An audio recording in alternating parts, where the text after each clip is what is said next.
Mata ko karuwa, kashi na ɗaya. Wayar ɗaya daga cikinsu ce ta fara ringin, inda mai wayar ta dubi wayar. Ganin mai kira ne ya sa ta sake ta ɗau wayar ta kashe. Wata mai suna Ruma ce ta kalle ta tana cewa, "Oh Farida, Alhaji Nuhu ne fa." Farida ta ja dogon tsakin takaici tana cewa, "Rabu da kwarto, wai ni Alhaji Nuhu zai cewa nake gyara kaina sabon rashin mutunci. Ai wallahi ko mutuwa zai yi ko me zai ban ba zan sake zuwa gidan shi ba. Zai san ya yi da ni." Ta ajiye maganar tana wucewa kan cingon ɗin da ke bakinta. Farida ta waiga ta kalli Ummi Baby da hankalinta duk yake kan wayar da take dannawa tana cewa, "Ummi Baby, ba kya ji na da mutuniyar taki ne?" Ba tare da ta ɗago kai ba, Ummi Baby ta ce, "Ina jin ku mana. Ai Ruma tun da ya ce ki gyara kawai ki gyara. Shi ya san dalilin da ya faɗa haka."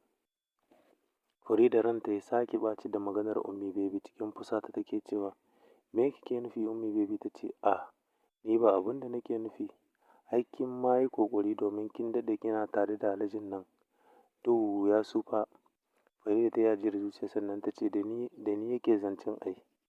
A lokacin Ummi Baby ta ajiye wayar da ke hannunta, tana kallon Farida da Ruma, tana cizon leɓe. Ganin hakan ya sa Ruma tambaya, "Ya ne Ummi Baby?" Ta gyara zama kan katifar da take zaune, wanda still ba ta daina kallon su ba. "Ina son faɗa muku zan koma Lagos da zama. Na yi missing ɗin mutanena. Kano ba kamar Lagos ba ne." Ruma da Farida suka haɗa ido, alamun su maganar ba ta yi musu ba. "Yaya na ga kun yi wani iri ne?" Ummi Baby ta tambaya. Ruma cikin yanayin rashin jin daɗin maganar da ta ce, "Lagos kuma? Gaskiya Ummi Baby, ke zaman ki a nan. Ummi Baby ta miƙe ba tare da ta ce da su komai ba, ta bar ɗakin. Ba wani babban gida ba ne, amma tabbas akwai rufin asiri. Su waye ne waɗannan yaran? Sannu a hankali ku ji mu daga nan." Zaune take a cikin falon gidan tana danna waya tana murmushi, da alamun tana matuƙar jin daɗin yanayinta. A lokacin wata dattijuwa mai kimanin shekara 69 ta shigo falon. Wannan tsohuwa idan ka kalle ta ba za ka ce ta yi wannan shekarun ba. Tana shigowa ta kalle ta tana cewa, "Fadila, ki wa kanki faɗa wallahi." Jin hakan ya sa Fadila dagowa tana cewa, "To kaka me ne kuma?" Dattijuwar ta ce, "Tun da na ga kina murmushi, na san da wannan karuwan ne ba shakka. Don Allah don Annabi, ki daina kula yaran nan. Yaran nan tarbiyyarsu bai zo ɗaya da naku ba. Kuma suna zuwa gidan maza suna kwana, amma su ne ƙawayenki Fadila? Wannan wace irin rayuwa ce?" Fadila ta yi murmushi tana cewa, "Kaka kenan, su ma mutane ne fa, kuma ɗan adam ajizi ne. Jawo su a jiki ne nake yi, zai sa su gane gaskiya. Sai ki ga sun shiryu." Kaka ta ja tsaki ta koma inda ta fito. Murmushi Fadila ta sake yi tana cewa, "Kaka kenan, su ma karuwai ai mutane ne." Ba ta yi zaton ranta zai ɓaci cikin wannan lokacin ba, sai da ta ji sallamar wanda bai ta yi tunani ba. Ganin shigowar shi falon da sallama ya sa ta takaice. Saurayi ne na son kowa, dogo, gashi nan da gemu. Ya sa jallabiya da hular shi ta ba ka ji a DC. Idan ka ce da shi Ustaz, ba kai karya ba. Kawai Fadila ta miƙe ba tare da ta amsa sallamar ba ta shige ɗakinta. Saurayin da ke riƙe da jaka a hannun shi ya yi murmushi yana cewa, "Sayyada Fadila kenan. Na zo tun daga Kaduna don ke, amma wannan ita ce tarban da za ki min?" Ya yi ajiyar zuciya. Dama ya ce an ce ya saɓa da wannan hali na Fadila. Kafin ya sake motsawa daga inda yake, kaka ta fito. Zakariya kai ne? Sannu da zuwa." Nan take kaka ta tarbe shi cikin yanayi mai kyau. "Wace ce Fadilan nan ne?" Hajiya Mama kaka, mahaifiyar Malam Ibrahim da Aminu, wanda su Allah ya ba ta har tsufanta. Kafin a ce Ibrahim ya rasu, mahaifin Fadila sai ya zama yaronta guda ɗaya ne yanzu wanda yake raye. Malam Ibrahim mutumin kirki ne, ya nuna Fadila ƙauna kafin Allah ya ɗauki ran shi.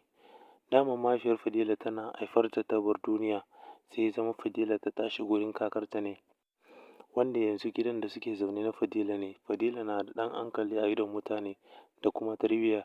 sai da abin da ke son ɓata ta wajen mutane ƙawayenta karuwai da take da su.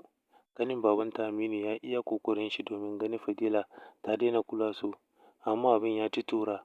Wanda har gidan shi sai da ya dawo da Fadila, amma ta daina ci ta daina sha. Ganin hakan ya sa kaka cewa kar ya kashe mata jiki, ƙwalli ɗaya take fa, kar ya kashe ta. Ya dawo da ita gabanta. Ai ko Fadila sannan ta samu kwanciyar hankali. Ko kaɗan Aminu bai yarda da nufin cutar da Fadila ba, domin 'yarsa ya ɗauke ta. Duk da Allah bai ba shi haihuwa ba, ya jima yana addu'a, yana nema amma Allah bai nufa ba. Harkar karatunta da rayuwarta har ta yi aure. Duk da ita ta nuna musu sam ba ta son wanda suke so, ba kuma tare da dalili ba. Ummi baby kin haɗu a cikin mata na gaza samun ta biyunki.